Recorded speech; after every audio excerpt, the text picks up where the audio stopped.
everybody, it's Friday and we're here for another episode of the 6-5 podcast, episode number 119.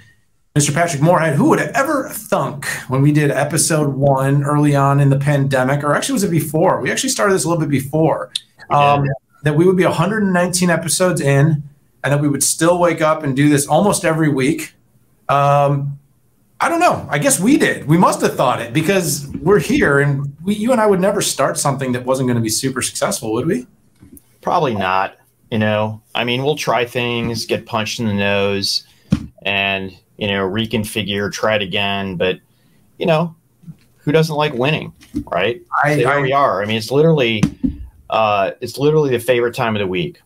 Yeah. Well, I woke up with a little bit of my eyes a little sore.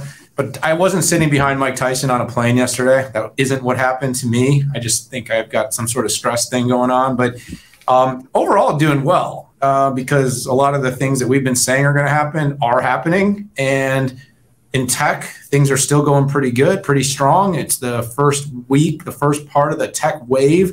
Really started last week with the end of the week with TSMC, but carried on this week with IBM and SAP. So we'll be talking about that today. We're going to talk a little bit about Earth Day. We're going to talk about some announcements made by some companies related to Earth Day, including Intel's net zero plans. And then we've got a couple discussions around SAP. And then, as I mentioned, TSMC, the big quarter they had. And also, what does that sort of mean for tech? So here we are, another earnings wave just ahead of a travel wave that's going to have you and I all over the country for the next, I don't know. What did I say to you the other day? I'm leaving on Monday and I'm back in July. Exactly. Man, it's funny, I don't get much into distress as we've talked about. A lot of eustress going around, but this whole idea of being on the road this long stresses me out just because I just completely fall apart. I'm a relatively disciplined person, particularly on the work side. 10 years ago, I was a little bit more disciplined on the body side, kind of let myself slip a little bit, but I'm fearful because I know when I come back, it just, I might just be a complete train wreck, gain 10 pounds or something like that. But listen, doing on the road stuff, the quality of the interactions are absolutely higher, but I'm less productive on all the other stuff. Yeah, well, there's really no way to get around it. Like I said, we had a exponential productivity uptick by being able to do basically multiple things at the same time when you are remote. And we all learned to multitask. Anybody that's going to sit there and tell you that they're 100% zoomed in and focused in on any one thing at a time, they're either extraordinarily disciplined or they're just lying to you. I can just see it in people's eyes now. When you're on a video with them, you're like right now, you're definitely not watching me. I can tell you're about to type something. And I've gotten to that point where I'm almost prolifically able to know when someone's actually paying attention to me. But that's okay, because like I said, I think the split attention is more of the way it is than something that most people should be offended by. So anyways, we got a great show. For anyone that is a first-time listener to the 6-5, first of all, we accept your apology for taking this long to get here, but we are glad you're here. This is episode 119. We're going to talk IBM. We're going to talk SAP, Intel, Earth Day, TSMC, and more. This show is for information and entertainment purposes only. So while we are going to be talking about publicly traded companies, we're going to be talking about earnings and results. Don't take anything we say here as investment advice. Pat would tell you to do the opposite. But I just truly just don't do anything we say or because of what we say. Otherwise, though, 6 topics, we're going to dive deep into each of them. And then at the end, I'm going to gratuitously promote the 6-5 Summit at the65summit.com. Check it out. It's going to be amazing. Kicked off by IBM's CEO himself, Mr. Arvind Krishna, in case you didn't hear about that in any of our other conversations. Anyhow, all right, let's get on with it. On to the show, Pat. We've got other calls today. First topic. Oh, wait, IBM earnings. I know. How about that? I mean, 2 years ago, would you have thought that IBM would hit double-digit revenue growth on constant currency? Probably not. But got to give IBM credit. That's really the highlight. And the market is rewarding them. In the last 5 days, they're up 9.3%, going pretty well. They did well on the EPS side, up 25%. And the two biggest standouts for me were software and consulting. So first off, I was pretty surprised. A huge surge here. This is before Z16 comes in. So, my big learning here is that software licensing, negotiations, and hardware are not on the same beat, right? We'll probably see Z16 revenue hit next quarter, absolutely the quarter after that. The pre-tax net margin in that software business is incredible, 19.7%. That is beautiful, right? Consulting did well also, right? Beefy and important projects around hybrid cloud.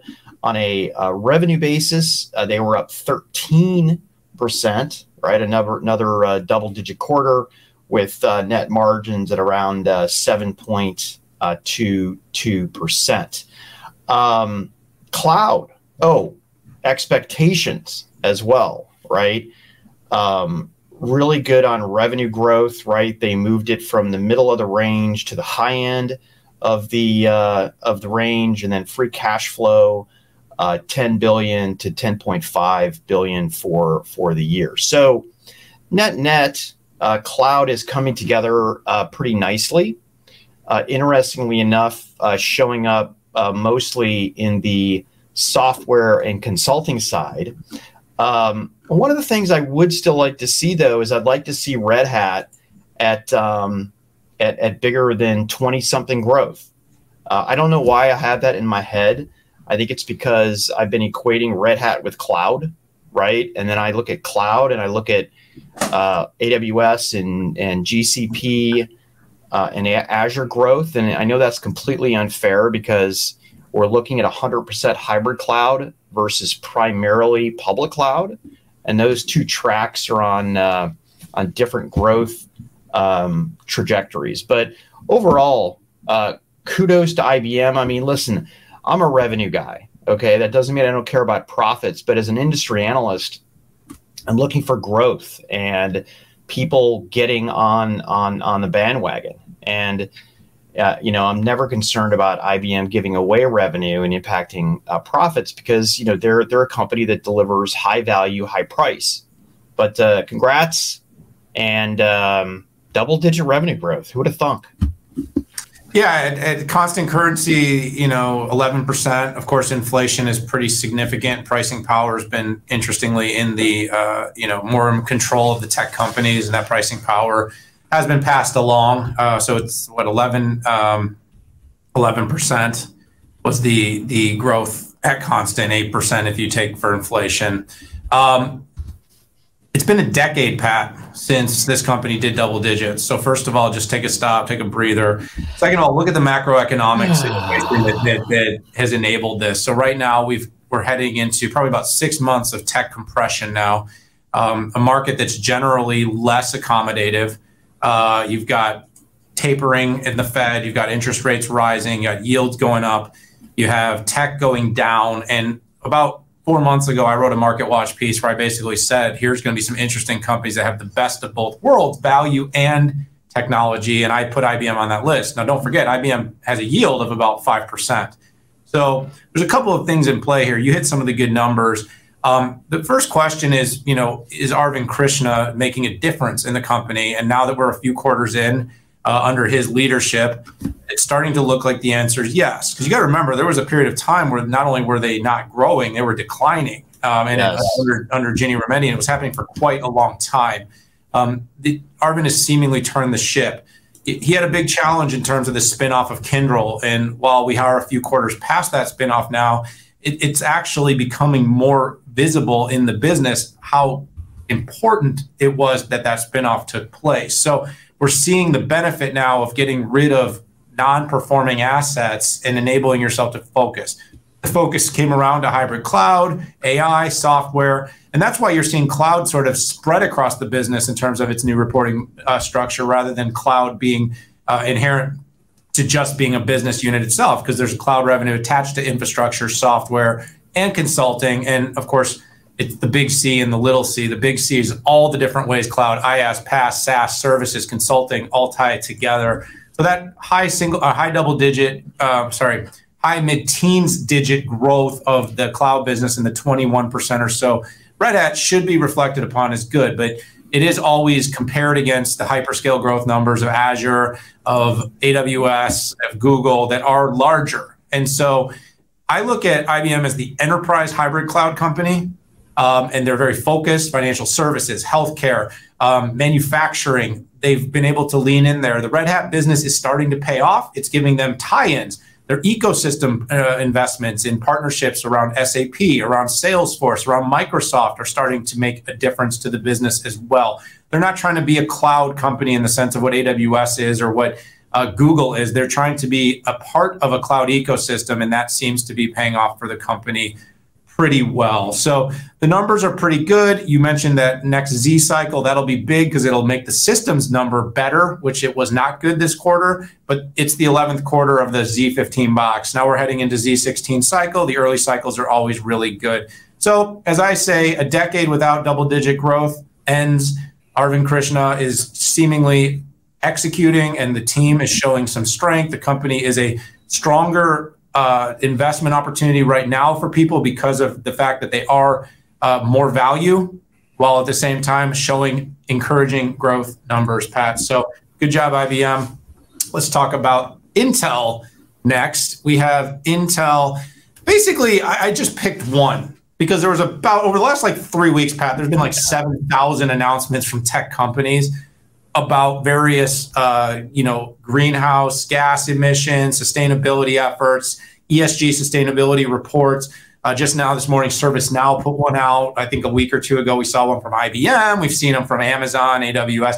And so this one happened to come out this week, so I picked it. But at scale, what essentially we're seeing here, Pat, and I think this will really flow nicely into our next topic, is that we are coming to a head in terms of this conversation about companies coming out making material disclosures about their plans to be doing things for the climate, for the world. That's whether it's materials, whether that's manufacturing programmatic changes, whether that's data and accountability, whether that's purchasing carbon offsets. By the way, Pat, the first time ever, I was booking travel for an event through a booking, and I was asked if I wanted to participate in carbon offset credits for my travel. So starting to see companies doing more of this. So Intel basically came out, said that they're going to reduce direct, indirect greenhouse gas emissions to net zero by 2040. Again, this aligns with what a lot of companies are doing. Some have gone as aggressively as 2030. I think the Paris Accord is looking out to,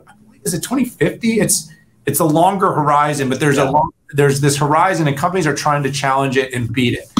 One of the things I did like about what Intel did here was 2040 is a long time from now, Pat. I mean, I'm kind of not sure what I'm going to have for dinner tomorrow. Actually, I'm not even sure what I'm going to have for dinner today. And so when you think about a company making a disclosure of a roadmap, for instance, we usually look at roadmaps like we want the chip roadmap for 3, 4, 5 years max. So coming out with ESG initiatives that are going to go out over 2 decades is one of those things that I think it gets kind of a wink and a nod, and everybody says great, and then everybody goes, I'm going to be like 100 by the time this is done. So it's kind of trying to reconcile that in people's minds. So I like the fact that Intel did come out with some milestones.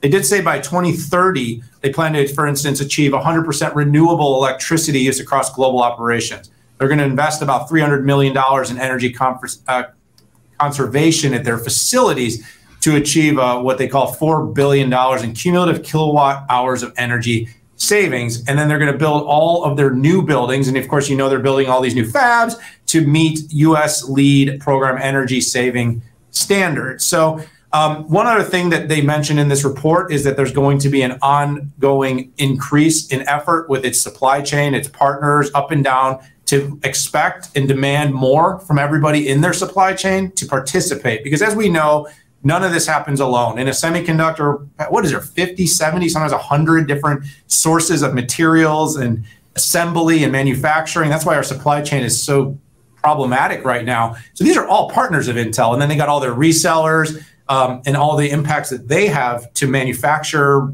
the goods, a PC or a server. So all that comes together.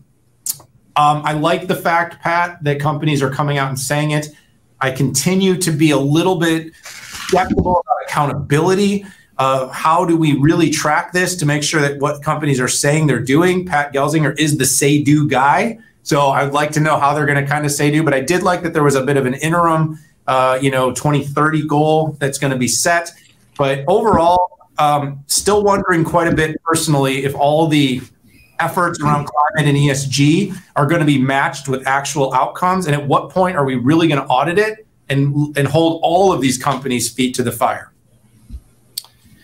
Good stuff. So I'll first say that I see a difference between kind of companies trying to be woke and say they're doing something, but they don't actually have anything to do with the chemicals, the manufacturing plants, right? And then there's the people who are using actually doing the manufacturing. So, and Intel, I mean, listen, all semiconductor manufacturers use some very toxic chemicals, right? To do etching, to do cleaning. A lot of solvents and acids are used here. So chemicals like trichloroethylene, acetone, isopropanol, and other alcohols like denatured alcohol, you can't just throw those in a river, right? And so there's a lot of stuff that's done. And I think Intel making a proclamation on this, to me, means more than some of the other companies who they don't actually manufacture. They're distributors. They put stuff together, right? So this is a big deal to me. And this is why a company like Intel, who actually has to make big decisions and big investments about this, I'm really appreciative that they would do something like this. And, and we're going to, I'll wait for the next topic to kind of dive into kind of some of the hypocrisy that I'm seeing on the device side, not necessarily. Maybe we'll hit the data center side another time. Yeah, I mean, again, there's only so much to say. I think the macro trend is looking at each company's contributions, goals, and the way they're being measured, Pat. And to your point, Intel has a big role to play because of how big their supply chain is up and down. So let's talk about that. So you went on a little bit of a tweet storm. You were doing your, you were doing your thing, as I like to say. And you kind of made some calls because obviously Earth Day was a day to celebrate all the great efforts that companies are making. But at the same time, as I just did, it's also a time to reflect and say, great for posturing, but what's really happening here? And so your tweets created a bit of a storm. So talk about that. Yeah. So, I've always been kind of a scab picker when it comes to, and playing the opposite side of the room. And first off, I just want to say that I am a firm believer that we should be doing less. We should be doing more to use less resources. We should also be consuming less as well. But when I see hypocrisy out there, I have to call it. I really feel like it's one of the things as analysts we have to do. Right. So, yeah, I picked the scab, and listen, this is not coming from something I read in a book. Right. I worked for device manufacturers for 20 years. Right. So I'm very close to this. But when some of these tech companies proclaim sustainability is their number one priority, right, I have to ask that question. Right. And on the device side, there has not been a device with a modular design that, and this is my hypothesis, that wouldn't need to be thrown away in a dump every 2 years. You would essentially take, different pieces of what you wanted to upgrade. And let's say it's a smartphone, it's a camera or a processor module or an upgrade on a display. And the same thing goes for notebooks and for smart speakers. I just think, this is hypocrisy in the industry. Now, economically, right, modular designs, more expensive, they're thicker, consumers see them as more complex, many times less rugged because the interfaces, the connectivity, and it's hard for these manufacturers to put a commitment on an upgrade roadmap, like let's say a decade or something like that. And net consumers are saying through their actions by the chronic upgrades that they actually don't think that sustainability in the environment is number one. Otherwise, they would be like, I'm not upgrading. I'm going to use this smartphone for 5 to 6 years, regardless of the awful performance that I could get out of that. And, here's the dirty little secret with CIOs. When I talk to them, I'll always ask them, hey, are you willing to pay more for something that pollutes less? And Daniel, 99 out of 100, when I talk to 100 CIOs every week, that's an inside joke, everybody. I don't really do that, but I probably talk to 100 CIOs per year. Anyways, they say they won't pay extra for something that's green. Okay. So if consumers aren't voting with their wallets and enterprise IT is not voting with their wallets, do they actually care about sustainability? Right. And then another way I wanted to look at this, well, maybe the industry just hasn't done enough here. Well, guess what? In 1998, I was on the board of the Device-Based Consortium. It was Compact Computer. We were number one in everything. And that's who I worked for. It was Microsoft and it was Intel, right? And we were going to put together a modular architecture for floppy, hard drive, optical, and even processor and memory modules. You know what? It fizzled away. People weren't interested. It was too expensive. And it's funny. It's so old I can't even find it on the internet when I do a web search. There was Google's Project Ara that was a modular architecture for smartphones. It's dead. Okay. There is a notebook company called Framework. And interestingly enough, they don't talk about the environment and long-term upgrades. It's all about having a DIY notebook and something that is easier to maintain. And listen, I can back into that and say, okay, that's good for the environment, but it's not necessarily there. So anyways, Daniel, there we go. I think as an industry, at least for devices, I mean, look at Apple, right? They have this, had this robot called Daisy that I saw in town that would you put a smartphone in and it disassembles stuff. Whatever happened to Daisy? How many smartphones have been recycled? How many iPhones have been taken to third world countries from North America that we thought sucked that got moved out? Where's operating system support for a decade? It's not there. Anyways, rant is over. Is that like a /rant, end rant thing goes there? Should we put that in the show notes? End rant, sure. 23 minutes, 25 seconds. Not a lot to add here. I guess I'd say there are some companies like HPE Financial Services working on the circular economy that is doing some things like in the enterprise space to take servers and computers and laptops and hardwares and get them recycled. I think that stuff's interesting. I think that's an opportunity that's going to grow because a lot of the notebooks, Pat, to your point, that we do get rid of notebooks, phones are perfectly still usable. They're not, no longer functioning and capable of running a current operating system or the apps that people need. But we literally throw these things in the garbage. We just toss them out. No longer good enough for us. And I do think it's interesting because we spend a lot of time on our iPhones or our new Samsung devices yelling at people and getting angry on social media about what other people and companies should be doing to give back to the earth. But this kind of goes on to just be what I would call a symptom of society, of today's society, Pat. And that's everybody wants things to be done, but they don't want to do it themselves. So they want, they want climate change to be a focus, but not my phone, not my laptop, I want my new, I need a new flat screen TV every year. I want to replace a car. I mean, heck, even Tesla. What are we gonna do with those batteries? You know, like, okay, because I'm pretty sure. By the way, where does most electricity come from? It's from burning coal. Yeah, and I'm pretty sure though that the toxicity of that lithium and those batteries is probably worse than some of the toxicity of the carbon that is output from our vehicles today. But again, no one wants to talk about that. So let's not talk about it, pal. Let's just talk about something else, because I don't want to offend anybody by actually at least making them think beyond. You know me, I play it safe.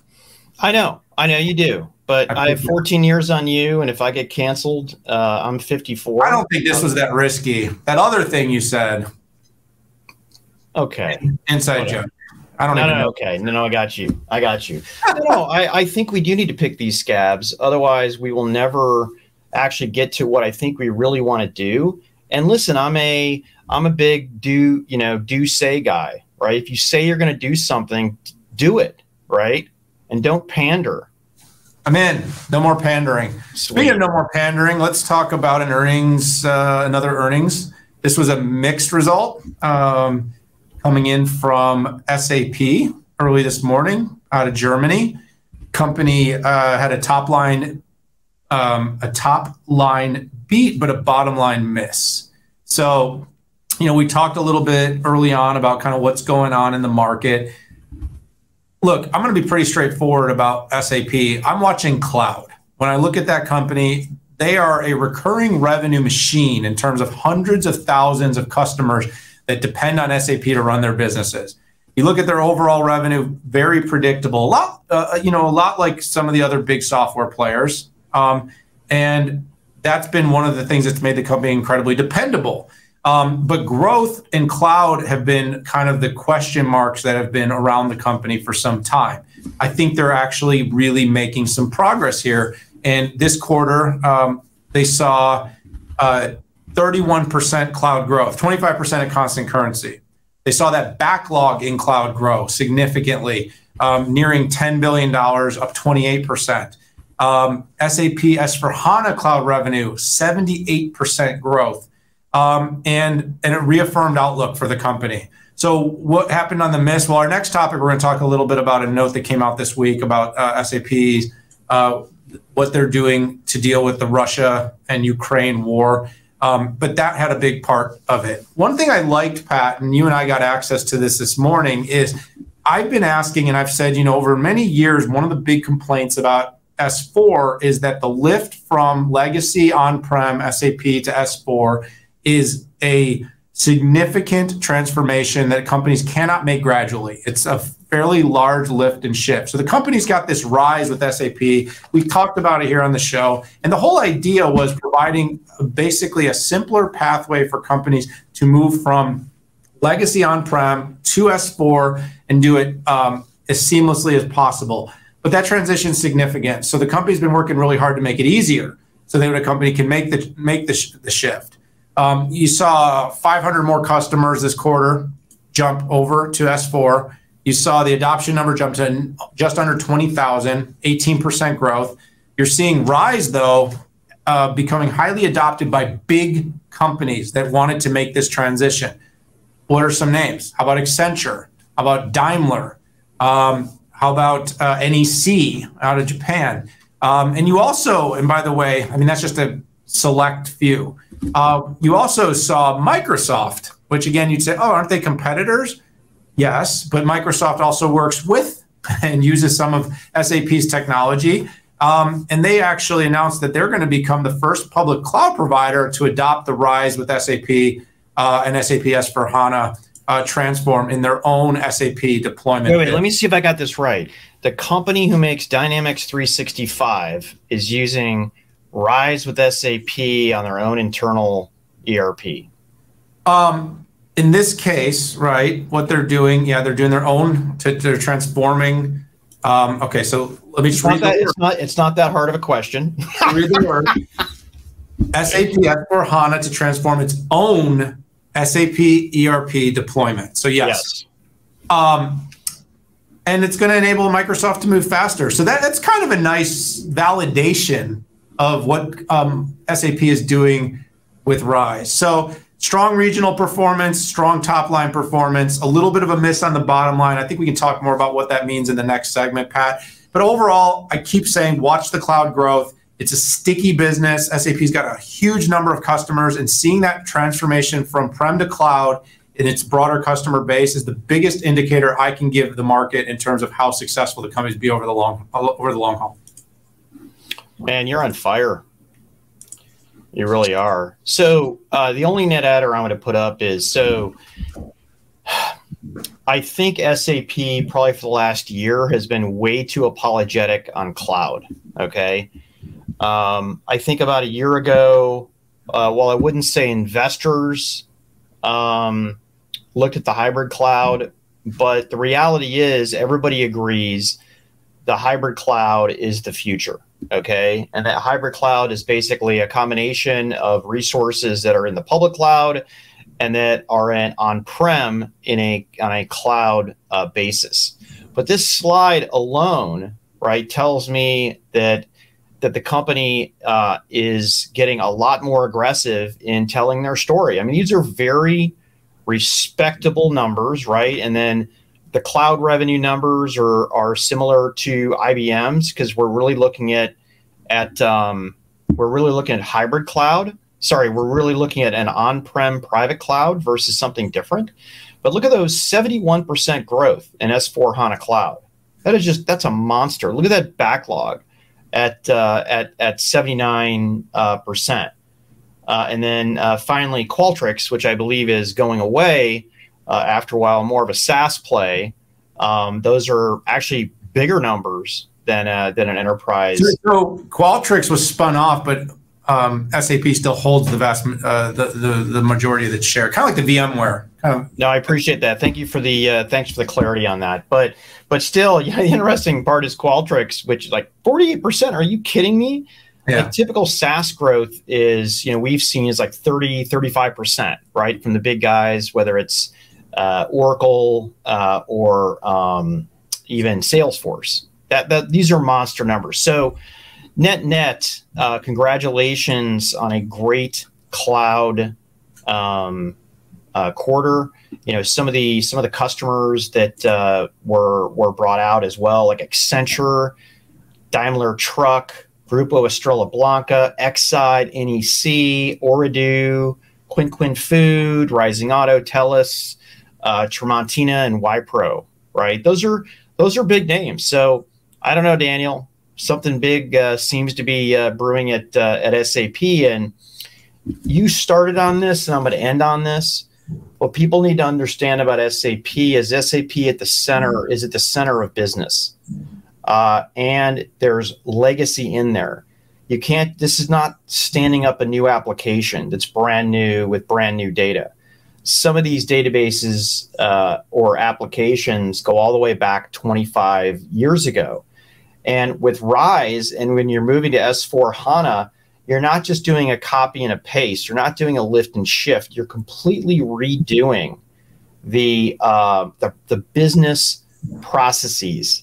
Okay, how you make products, how you source raw material, how you invoice, and how you pay people. The basics of business, as opposed to some brand new application that sits out on the edge that has no cruff.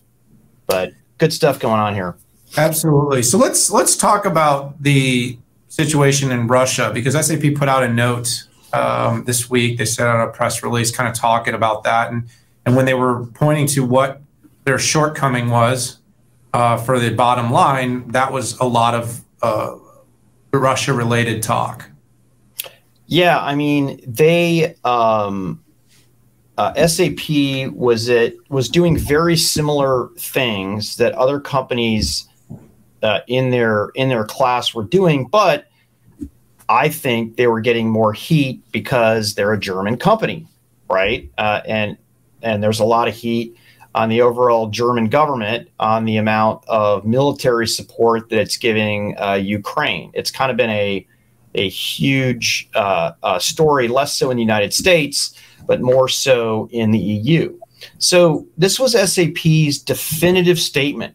First of all, that it's supporting Ukraine, and all the government sanctions, and it always has. But this is essentially a complete and orderly exit. I mean, think about this. If you've been servicing a customer for 30 years and literally the shit hits the fan, you really have to think through a pullout. It can't be, some crazy thing. You might be shutting down a hospital. You might be shutting down a grocery store.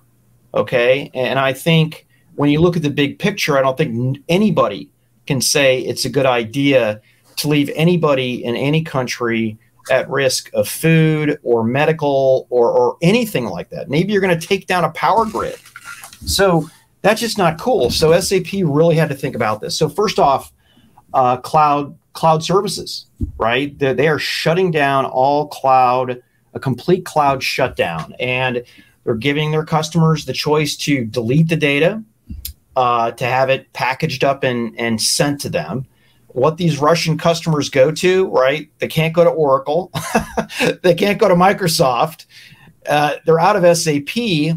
I don't quite know what they're going to do. And on the on-prem products, they announced exit to support and maintenance of all on-prem products in Russia. So this is a big deal, and it doesn't come at a zero cost. In fact, let me pull up the numbers here. So in their earnings call this morning, SAP's total Russia shutdown, 300 million euros in annual revenue.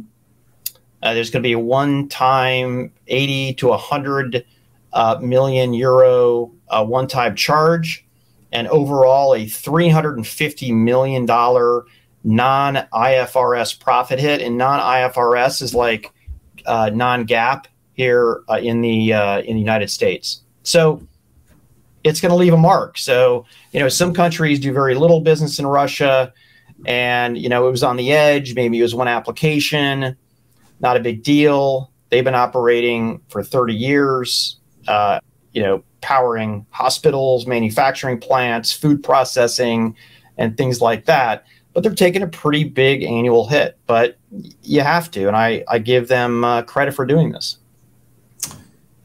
Yeah, absolutely, Pat. And you hit a sub theme that I want to mention.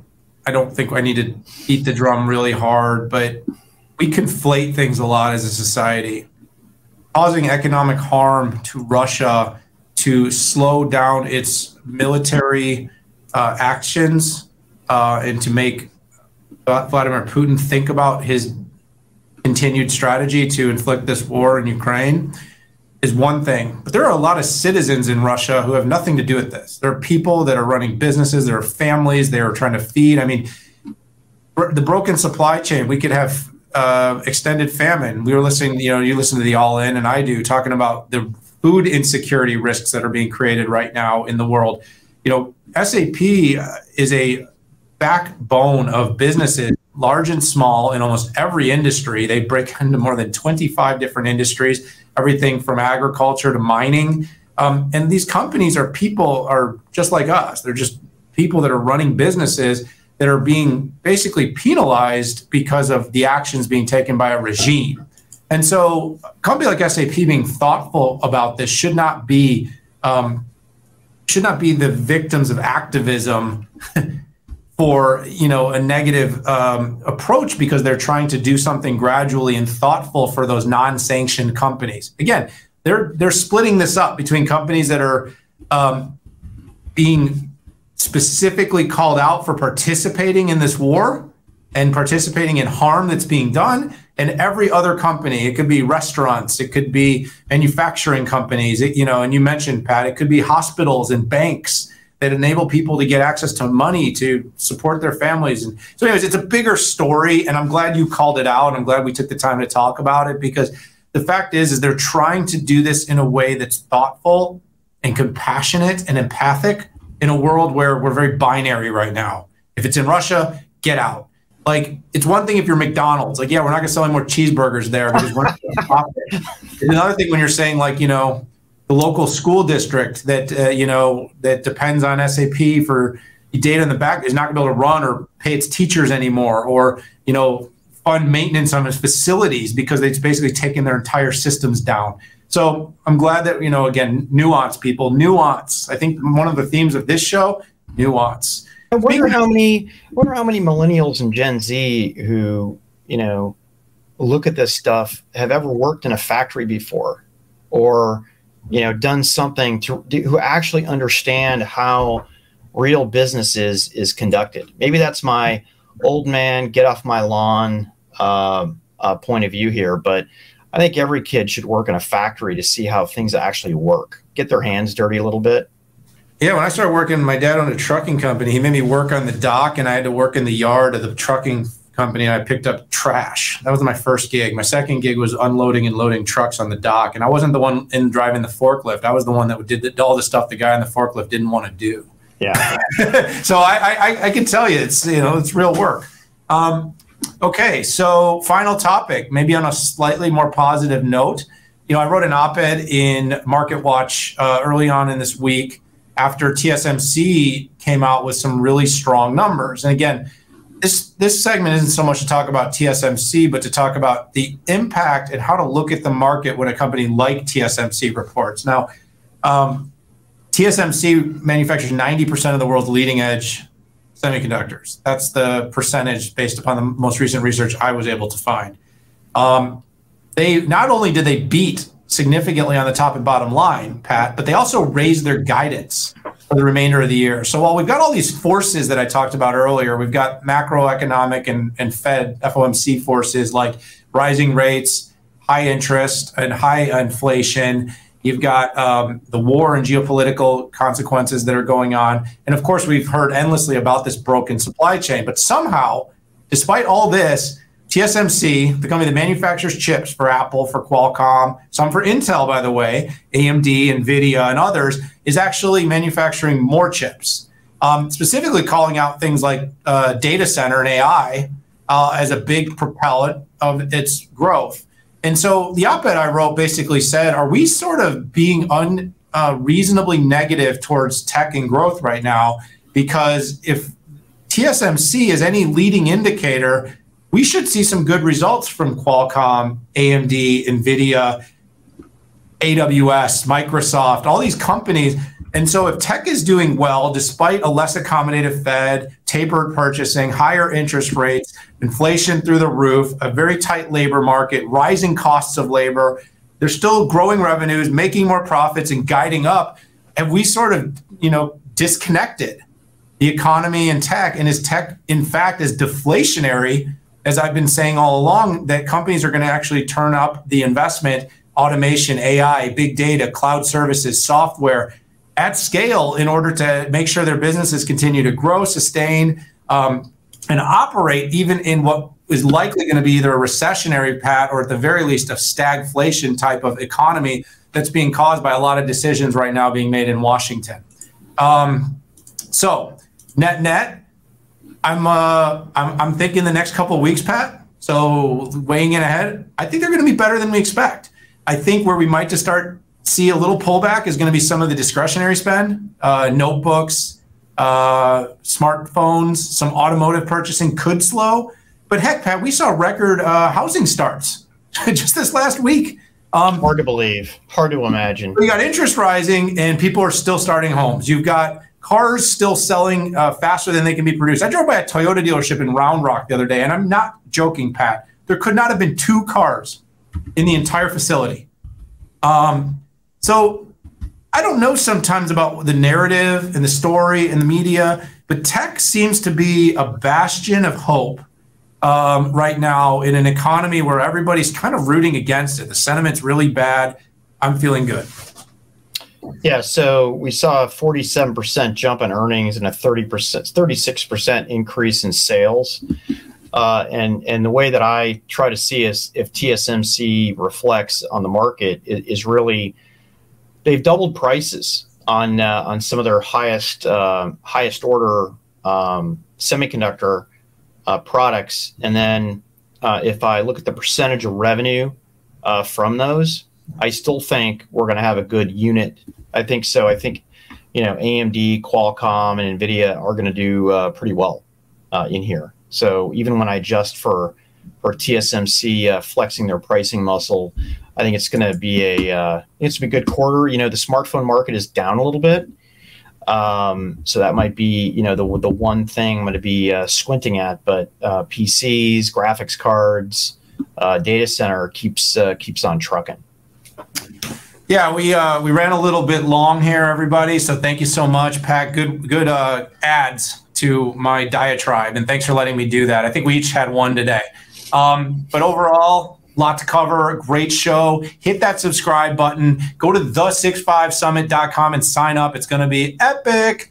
And we appreciate you. We should be back next week. Pat and I are going to be on the road in Chicago together doing a 6.5 Insider from the Road. Or which one is it? Is it on the road? Is it Insider? It's on a 6.5 on the road. At Oracle. So, and we'll be at an Oracle launch event. But thanks for tuning in.